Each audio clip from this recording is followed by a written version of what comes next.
4 দিনের সফরে গিয়েছেন ডক্টর খলিলুর রহমান এবং এখানে মূলত বাংলাদেশের নির্বাচনটা নিয়ে আলোচনা হচ্ছে যে বাংলাদেশের আওয়ামী লীগের কার্যক্রম নিষিদ্ধ করা হয়েছে, সেই কার্যক্রমের উপরে নিষেধাজ্ঞা তুলে নেওয়ার ব্যাপারেও আলাপ হয়েছে এবং বর্তমানে অসংখ্য নেতাকর্মী মিথ্যে মামলায় কারাগারে বন্দী রয়েছেন, তাদের মুক্তি, জামিন এই বিষয়টি নিয়ে আলাপ হয়েছে এবং এই যে সম্প্রতি আইসিটিতে বিচারের মাধ্যমে শেখ হাসিনার একটি ফাঁসির রায় দেওয়া হয়েছে সেটি নিয়েও আলোচনা করা হয়েছে এবং ভারতের পক্ষ থেকে খুব স্পষ্ট করে বলা হয়েছে যে কোনো বিচারের মানদণ্ডেই এটি গ্রহণযোগ্য নয়।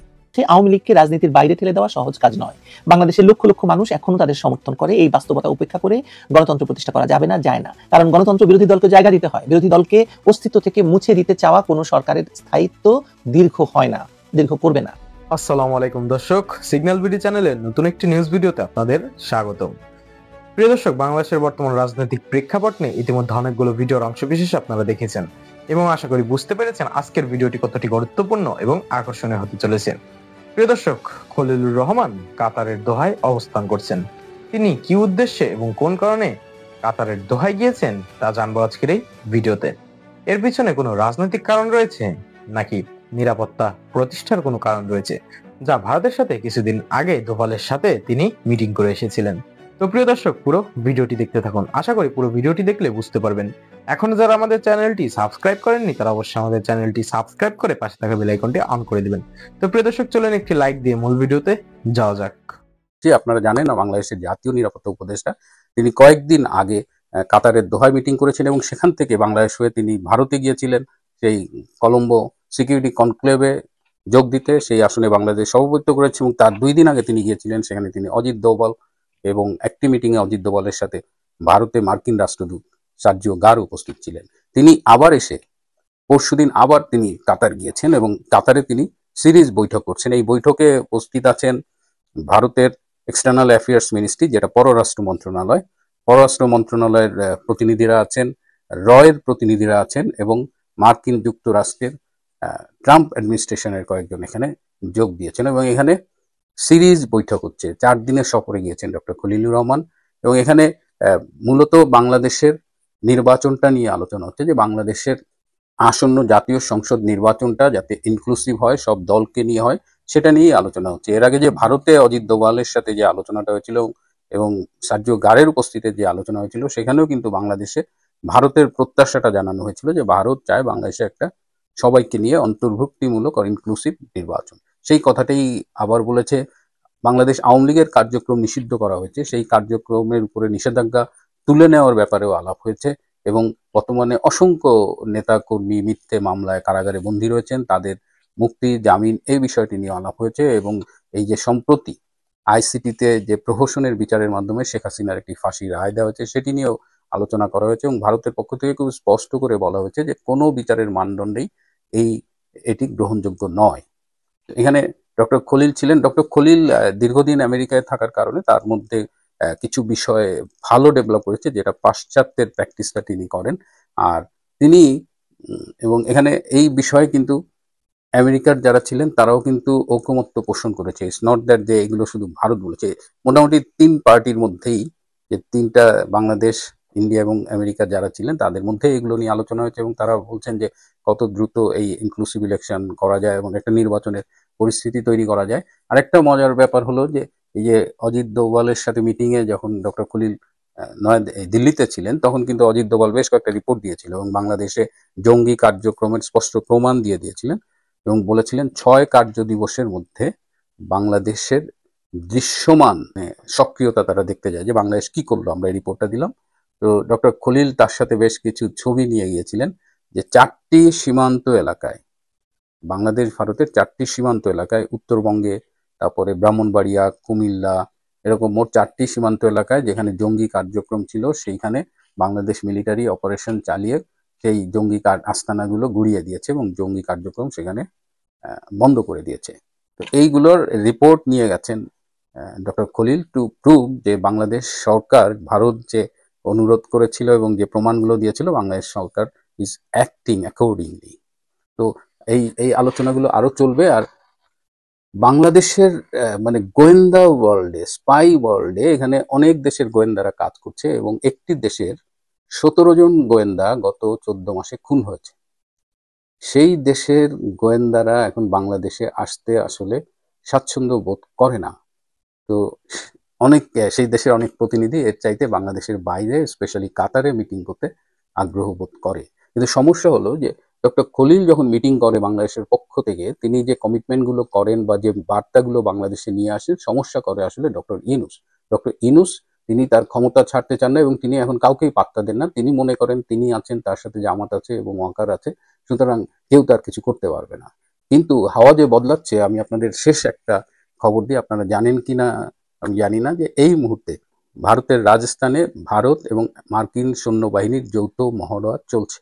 এইটা খুব গুরুত্বপূর্ণ একটা বিষয়। সুতরাং অনেক কিছুই চেঞ্জ হচ্ছে। যারা আমার কাছে ভালো সংবাদ শুনতে চান, আমার মনে হয় যে আমরা একটা ভালো সংবাদ পাবো। সেই সংবাদটা ডিসেম্বরের মধ্যেই পেতে হবে, অন্যথায় বাংলাদেশ একটা ভীষণ অনিশ্চয়তার মধ্যে ঢুকে যাবে। শেখ হাসিনাকে দিল্লি বাংলাদেশে পাঠাবে কি পাঠাবে না সেটা কোনো প্রশ্ন হওয়া উচিত নয়। সেই কথাটি আমাদের দেশের রাজনৈতিক বিশ্লেষক মহল বুঝতে চান না। কারণ একটি মানবিক রাষ্ট্র হিসাবে দিল্লির পক্ষে শেখ হাসিনাকে একটি অবৈধ এবং উগ্র জঙ্গি শাসকের হাতে তুলে দেওয়া কোনোভাবেই সম্ভব নয়। হলে দালাই লামাকে বহু আগেই চীনের হাতে তুলে দিত ভারত। এমনকি মালদ্বীপের সাবেক প্রধানমন্ত্রী মোহাম্মদ নাশিদ, আফগানিস্তানের নাজিবুল্লাহ কিংবা নেপালের রাজা জ্ঞানেন্দ্র, ভারত তাদের প্রতিবেশী দেশগুলিতে আক্রান্ত এসব নেতাদেরকে কেবল আশ্রয় দেয়নি, বরং তাদেরকে কখনোই এই যে এসব দেশের বিরুদ্ধ সরকার যখন ক্ষমতায় থাকে তাদের হাতে এই নেতাদেরকে কখনো তুলে দেওয়ার নজিরও ভারতের কাছ থেকে নেই। এমত অবস্থায় শেখ হাসিনাকে ফেরত পাঠানো নিয়ে বা ফেরানো নিয়ে বাংলাদেশের অবৈধ সরকার যতই উতলা হোক না কেন সেটি দিল্লি করবে না। কিন্তু শেখ হাসিনা যেখানে নিজেই বলছেন যে তিনি দেশে ফিরতে চান, সেখানে দিল্লির সঙ্গে কেন ইউনূসের অবৈধ সরকারের এই দর কষাকষি? বরং সরকারের উচিত শেখ হাসিনার সঙ্গে সরাসরি এই বিষয়ে কথা বলা এবং শেখ হাসিনার শর্ত অনুযায়ী পরিস্থিতি এমন করা যাতে দিল্লির কাছে বারবার কান্দুনি গাইতে না হয় সরকারকে। শেখ হাসিনা একজন বয়স্ক মানুষ, শেখ হাসিনা একজন নেতা, শেখ হাসিনা একজন দায়িত্বশীল মানুষ। শেখ হাসিনা যখন চাইবেন তখন তিনি ফিরবেন। দিল্লি তাকে এটা প্রেশার দিতে পারে না, দেওয়া উচিত নয়, দিল্লি দেবেও না। শেখ হাসিনা তো নিজেই ইচ্ছা মতো স্বাধীন বাংলাদেশে ফিরতে পারেন, যেমনটি ফিরেছিলেন 1981 সালে। শেখ হাসিনার ফিরে আসা কিংবা দিল্লির ফিরিয়ে দেওয়া নিয়ে এই মুহূর্তে নানা মাধ্যমে প্রকাশিত অডিও, নির্বাসন, রাজনৈতিক প্রতিহিংসা, বিচার, আন্তর্জাতিক উদ্বেগ সব মিলিয়ে পরিস্থিতিটা এমন এক গোলক ধাঁধা যেখানে সত্য, গল্প আর উদ্দেশ্য একে অন্যের সঙ্গে মিশে গেছে। কিন্তু এই জটিলতার ভেতরেও একটা বিষয় পরিষ্কার, শেখ হাসিনা নিয়ে দিল্লির উপর চাপ সৃষ্টি করে কিছু পাওয়া যাবে এমনটা ভাবা সরলতা নয়, এমনটা রাজনৈতিক ভুল। আর এই ভুল হিসেবেই আজকের বাংলাদেশ সরকারের নীতি অভিযানের মূল সমস্যাকে আরো নগ্ন করে তুলেছে। ভারতে নির্বাসিত অবস্থায় শেখ হাসিনার কথিত ফোন আলাপ, যেগুলো বিভিন্ন প্ল্যাটফর্মে ঘুরে বেড়াচ্ছে, সেখানে যে দেশের জন্য দীর্ঘদিনের দায়বদ্ধতার প্রতিফলন দেখা যায় তা নিছক রাজনৈতিক বিবৃতি নয়। তিনি স্পষ্টই বলেছেন যে জীবন বাজি রেখে ক্ষমতায় থাকার ইচ্ছে নেই, মানুষ হত্যা করে তিনি ক্ষমতায় থাকতে চান না। যে পরিস্থিতি তৈরি হয়েছিল গত বছর সেটি তার নিজের ভাষায় ছিল মানুষ মরছে এবং তিনি আর সেই রক্তপাতের উপর দাঁড়িয়ে ক্ষমতায় থাকবেন না। কিন্তু তিনি একই সঙ্গে এটাও বুঝেছিলেন যে স্বেচ্ছায় ক্ষমতা ছাড়ার পথটা তাকে কেউ দিতে চাইছে না। এই জায়গাতেই তার রাজনৈতিক ভয়াবহতাটা স্পষ্ট হয়ে ওঠে বাংলাদেশের। প্রকাশিত প্রতিবেদনে দেখা যায় তিনি তখনও ভাবছিলেন যে তাকে টুঙ্গিপাড়ায় নেওয়া হচ্ছে। পরে জানতে পারেন যে তিনি সীমান্ত পেরিয়ে ভারতে এসেছেন। ঘটনাটা যেভাবেই হোক না কেন, এটা স্পষ্ট যে তাকে সরিয়ে আনার মধ্যে একটা জরুরি ব্যাপার ছিল। কারণ জুলাই আগস্টের অস্থিরতার সময় আওয়ামী লীগের উপর যে মাত্রায় সহিংসতা নেমে এসেছিল, তাতে রাজনৈতিক প্রতিশোধের ঝুঁকি যে কতটা গভীর ছিল তা তো আর ব্যাখ্যা করার প্রয়োজন নেই। বিভিন্ন রিপোর্টে যেসব সংখ্যা আমরা জানতে পারি, অন্তত এটুকু পরিষ্কার যে দমন সহিংসতা ছিল ব্যাপক এবং সেটার লক্ষ্য ছিল একটি দলকে পুরোপুরি নিশ্চিহ্ন করে দেওয়া। এবং শেখ হাসিনাকে যে গণভবনে সেদিন পেলে মানুষ কি করতো সে তো আপনারা জানেন। সেখান থেকে তাকে না সরিয়ে তো তার উপায় ছিল না, এবং এটাই তো উদ্দেশ্য ছিল ওদের, তাই না, এই সন্ত্রাসীদের। এই প্রেক্ষাপটে শেখ হাসিনাকে বিতর্কিত আইন ব্যবহার করে মৃত্যুদণ্ড দেওয়া, এটা যে রাজনৈতিক উদ্দেশ্য প্রণোদিত সেটাও বুঝতে বিশ্লেষক হওয়ার দরকার নেই। কারণ জুলাই আগস্টে হত্যা করতে না পেরে এখন আবার তাকে অফিসিয়ালি হত্যা করা যায় কিনা সেটা চেষ্টা করে যাচ্ছে। আন্তর্জাতিক মানবাধিকার সংস্থাগুলো যেভাবে প্রতিক্রিয়া জানিয়েছে সেখানেও একই কথা। এই বিচার স্বচ্ছ নয়, ন্যায়সঙ্গত নয় এবং ক্ষমতার প্রয়োজনে সাজানো এক ধরনের জনমত নির্মাণ, যার উদ্দেশ্য খুব সরল, একজন নেত্রীকে স্থায়ীভাবে রাজনীতির বাইরে ঠেলে দেওয়া। তাহলে আসল প্রশ্নটা কি? আসল প্রশ্নটা হলো ভারত কি তাকে ফেরত দেবে? এর উত্তর যতটা সোজা ততটাই গভীর। যে দেশ দালাই লামাকে আশ্রয় দিয়েছে 7 দশক ধরে, সেই দেশ রাজনৈতিক প্রতিহিংসার শিকার একজন প্রতিবেশী দেশের নেত্রীকে তুলে দেবে, এটা ভাবাটা অবান্তর। শেখ হাসিনা ভারতের কাছে শুধু একজন সাবেক প্রধানমন্ত্রী নন, তিনি সেই নেতা যিনি 2 দেশের নিরাপত্তা সহযোগিতাকে নতুন উচ্চতায় নিয়ে গেছিলেন। সবচেয়ে গুরুত্বপূর্ণ হলো তিনি ভারতের উত্তর পূর্বাঞ্চলের জটিল সন্ত্রাসী নেটওয়ার্ক ভাঙতে যে ভূমিকা রেখেছেন সেটা ভারতের নিরাপত্তা নীতির ইতিহাসে স্থায়ী হয়ে গেছে। দিল্লি এই স্মৃতি ভুলবে না, ভুলে যাওয়ার কোনো কারণও নেই। আসলে ভারত রাজনৈতিক আশ্রয়ে সিদ্ধান্ত নেয় খুব নির্দিষ্ট 3টি মাপকাঠিতে: মানবিকতা, কৌশলগত স্বার্থ এবং আঞ্চলিক নিরাপত্তা। শেখ হাসিনা এই তিনটির প্রতিটিতে ওজনদার খুবই। তিনি শুধু বাংলাদেশের রাজনীতির কেন্দ্রীয় চরিত্র নন, তিনি ভারতের উত্তর পূর্বাঞ্চলের বহু বছরের সশস্ত্র সন্ত্রাস থেকে বাঁচাতে কার্যকর সহযোগিতা করেছিলেন। সেই অঞ্চলে উলফা বা অন্যান্য গোষ্ঠীর অস্ত্রচক্র থামানো সহজ ছিল না। দিল্লি ভালো করেই জানে এই স্থিতিশীলতা কেবল ভৌগোলিক নয়, রাজনৈতিকও। শেখ হাসিনা সেখানে ভারতের সবচেয়ে গুরুত্বপূর্ণ অংশীদারদের একজন হয়েছেন বহু বছর ধরে। তাকে প্রতিশোধ পরায়ণ একটি প্রশাসনের হাতে তুলে দেওয়া মানে হচ্ছে ভারতের নিজস্ব নিরাপত্তা কাঠামোকে দুর্বল করে ফেলা। আরো গুরুত্বপূর্ণ হলো, ভারত কখনোই এমন কাজ করে না। দালাই লামা তরুণ বয়সে তিব্বত ছেড়ে এসে ভারতে আশ্রয় নিয়েছিলেন ছদ্মবেশে। চীন তখন সামরিকভাবে ভয়ঙ্কর শক্তিশালী, তারপরও ভারত তাকে ফিরিয়ে দেয়নি। তিনি আজও ভারতের অতিথি। আফগান প্রেসিডেন্ট নাজিবুল্লাহ তার পরিবারকে ভারতে পাঠিয়েই শান্তি পেয়েছিলেন। মালদ্বীপের নাশিদ সরাসরি ভারতীয় হাইকমিশনে ঢুকে আশ্রয় নিয়েছিলেন। নেপালের রাজা ত্রিভুবন আশ্রয় নিয়েছিলেন দিল্লিতে। ইতিহাস মানে কি বলে আমাদের? এই ইতিহাস বলে যে ভারত কাউকে ফিরিয়ে দেয় না। যদি ফেরানো মানে হয় তার জীবন ঝুঁকিতে ফেলা, তাহলে ভারত সেটা করবে না। এটা নিছক রাজনৈতিক বা কূটনীতির বিষয় নয়, এটা রাষ্ট্রের নিজস্ব নীতি। এবং শেখ হাসিনার ক্ষেত্রে এই নীতি আরো কঠোরভাবে প্রযোজ্য। তিনি কোনো আঞ্চলিক উপদ্রব নন, বরং তিনি এই অঞ্চলকে একটি নিরাপদ অঞ্চল হিসাবে প্রতিষ্ঠার জন্য অগ্রগামী কাজ করারদের মধ্যে একজন। কিন্তু এখানে আরেকটি জটিলতা আছে। ভারত শেখ হাসিনাকে চিরকাল ধরে রাখবে কি? উত্তরটা হচ্ছে প্রয়োজন তো নেই, কারণ তিনি নিজেই জানিয়েছেন তিনি ফিরতে চান, মানে শেখ হাসিনার কথা বলছি। কিন্তু সেটা হতে হবে রাজনৈতিকভাবে বৈধ পরিবেশে, যেখানে তার দলকে নিষিদ্ধ করা হবে না, যেখানে বিচার হবে আইনের ভিত্তিতে, বিদ্বেষের ভিত্তিতে নয়। তিনি বাংলাদেশে যখন ফিরবেন তাকে জামিনে রেখে, বাইরে রেখে তিনি যাতে থাকতে পারেন এবং বিচার প্রক্রিয়া চলে, সেটি দেখতে হবে আমাদেরকে, সেটি নিশ্চিত করতে হবে। তিনি এমনকি বলেছেন চাইলে তিনি আদালতে দাঁড়াবেন, প্রয়োজনে কারাগারে যাবেন, যদি রাষ্ট্র তার নিরাপত্তার ন্যূনতম নিশ্চয়তা দিতে পারে। ধরুন কারাগারে গেল, তাকে কি কারাগারে জীবিত রাখবে মনে করছেন? যে হত্যার ঘটনা বাংলাদেশে ঘটেনি, সেই বাংলাদেশে কি করে শেখ হাসিনা ফেরত আসবেন এইরকম ভয়াবহ পরিবেশে? এই আত্মবিশ্বাস, তবুও তিনি ফিরতে চান। এইরকম আত্মবিশ্বাস সাধারণত একজন দীর্ঘদিনের নির্বাচিত এবং জননেতারই থাকতে পারে, যিনি জনগণের উপর ভরসা কখনো হারান না। তাই আসলে দিল্লির কাছে প্রশ্নটা নেই বা প্রশ্নের উত্তরটা নেই। তারা তাকে ফেরত দেবে কি দেবে না এই প্রশ্ন দিল্লিকে জিজ্ঞেস করে কোনো লাভ নেই। প্রশ্নটা বাংলাদেশের ভেতরেই তার সমাধান। দেশ কি এমন একটা স্বাভাবিক রাজনৈতিক পরিবেশ তৈরি করতে পারবে যেখানে শেখ হাসিনা ফিরে আসতে পারবেন, নিপীড়নের ঝুঁকি ছাড়াই, হত্যার ঝুঁকি ছাড়াই, বিচার বহির্ভূত হত্যার ঝুঁকি ছাড়াই, যেখানে তিনি আবার জনগণের রায়ে নিজের অবস্থান প্রমাণ করতে পারবেন? তাকে তো সেই সুযোগ দিতে হবে। এখানে একটা সত্য অস্বীকার করা খুব কঠিন, সেটা হচ্ছে আওয়ামী লীগকে রাজনীতির বাইরে ঠেলে দেওয়া সহজ কাজ নয়।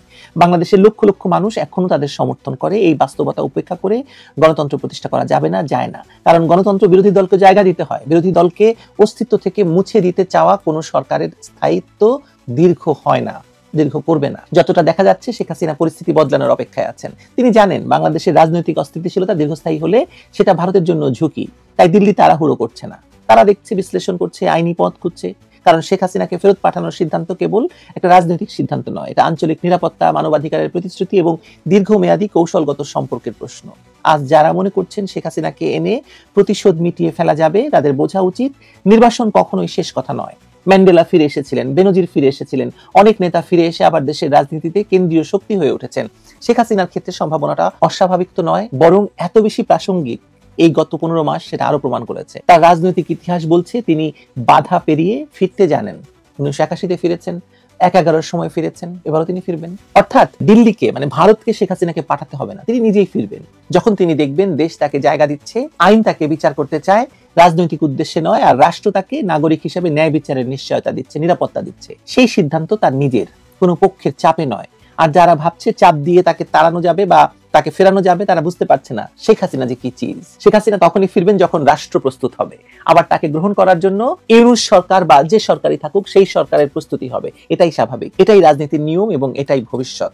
আমি দেখতে পাচ্ছি যে ইউনূস সরকার শেখ হাসিনাকে ফেরার সুযোগ করে দেবে না, কারণ শেখ হাসিনা ফিরলে তাদের আয়ু 7 দিন মাত্র। এই কথাটা আমার নয়, এটা ডক্টর ইউনূস সহ তার জুলাই সঙ্গীরা প্রতিদিন বলছে। শেখ হাসিনা ফিরলে আমরা ধ্বংস হয়ে যাব, আমাদেরকে শেষ করে দেবে। আওয়ামী লীগ ফিরে এলে তাদের কি হবে সে কথা তারা জানে বলে প্রতিদিন দুঃস্বপ্ন দেখে আওয়ামী লীগ ফিরে আসার।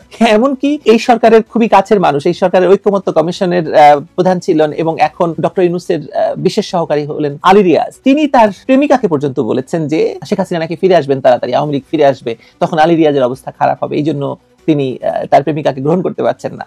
ইন্টারেস্টিং ব্যাপার। ফলে শেখ হাসিনার ফিরে আসাটা এখন পুরোপুরি নির্ভর করছে বাংলাদেশের উপর। বাংলাদেশের ক্ষমতাসীনরা, তা ডক্টর ইউনূস হোক কিংবা কোনো অবৈধ নির্বাচনের মাধ্যমে গঠিত সরকার হোক, তারা যদি শেখ হাসিনার ফিরে আসার চ্যালেঞ্জ গ্রহণ করেন তবেই কেবল শেখ হাসিনা ফিরবেন। না হলে তো শেখ হাসিনাকে জোর করে ফিরতে হবে, সেটাও কি কোনো সরকারের জন্য খুব ভালো ফলাফল বয়ে আনবে? শেখ হাসিনা যদি জোর করে বাংলাদেশে ফেরত আসতে চান, বাংলাদেশের যে ভয়াবহ পরিস্থিতি হবে সেটা সামলাতে পারবে কোনো সরকার? আমার মনে হয় না। যাই হোক, শেখ হাসিনা ফিরতে চান, ভারতের কাছে কথা বলে লাভ নেই, কথা বলতে হবে শেখ হাসিনার সঙ্গে। শেখ হাসিনাকে এই নিশ্চয়তা দিতে হবে, আন্তর্জাতিক কমিউনিটিকে সেই নিশ্চয়তা দিতে হবে, তবেই শেখ হাসিনা ফিরবেন। প্রিয় দর্শক, ইতিমধ্যে আপনারা আমাদের পুরো ভিডিওটি দেখেছেন। ভিডিওটি দেখে কি জানলেন এবং বুঝলেন, অবশ্যই আপনাদের মূল্যবান মতামতটি আমাদের কমেন্ট বক্সে জানাতে ভুলবেন না। এখনো যারা আমাদের চ্যানেলটি সাবস্ক্রাইব করেননি তারা অবশ্যই আমাদের চ্যানেলটি সাবস্ক্রাইব করে পাশে থাকা বেল আইকনটি অন করে দিবেন, এরকম নিত্য নতুন প্রতিদিন গরম গরম নিউজ আপডেট পেতে। ধন্যবাদ সবাইকে।